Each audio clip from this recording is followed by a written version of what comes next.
Vẫn biết là anh đi sẽ không về, vẫn biết là anh bên người hạnh phúc, mà sao giọt nước mắt em vẫn rơi mỗi khi nhớ người.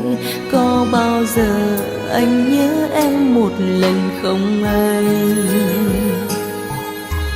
Đã có lần ta đi qua vô tình, cứ muốn gọi anh nhưng lại im tiếng, vì bây giờ em biết anh đã xóa hết bao kỷ niệm, chỉ còn em vẫn yêu anh như ngày đầu tiên.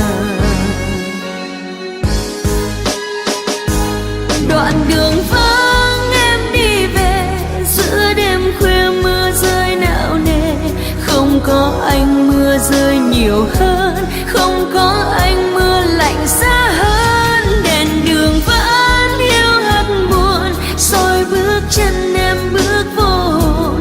Làm sao anh hiểu hết được em sống thế nào khi không còn anh? Đoạn đường vắng đi một người đã bên em cho em nụ cười. Anh chẳng quên cơn mưa chiều rơi, ta ướt mưa nhưng lại thấy vui. Giờ đường ấy qua mỗi ngày, em bước nhanh che nỗi đau dài.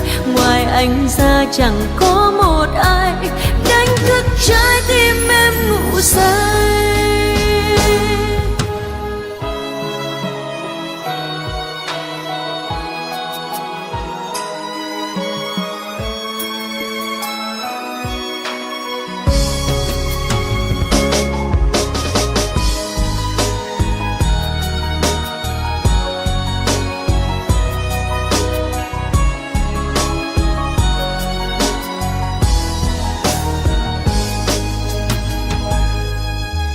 Đã có lần ta đi qua vô tình, cứ muốn gọi anh nhưng lại im tiếng, vì bây giờ em biết anh đã xóa hết bao kỷ niệm, chỉ còn em vẫn yêu anh như ngày đầu tiên.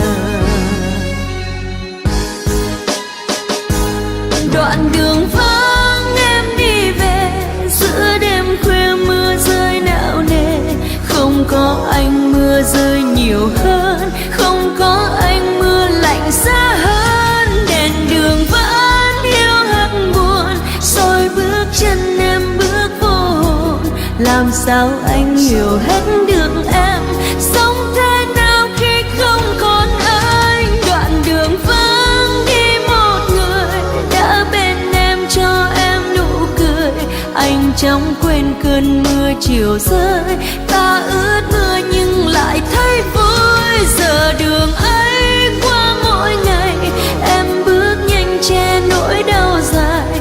Ngoài anh ra chẳng có một ai đánh thức trái tim em ngủ say. Đoạn đường vắng đi một người đã bên em cho em nụ cười.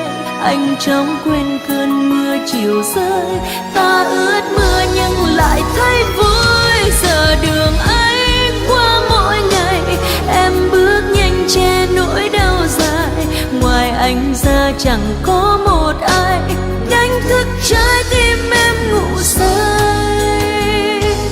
Ngoài anh ra chẳng có một ai đánh thức trái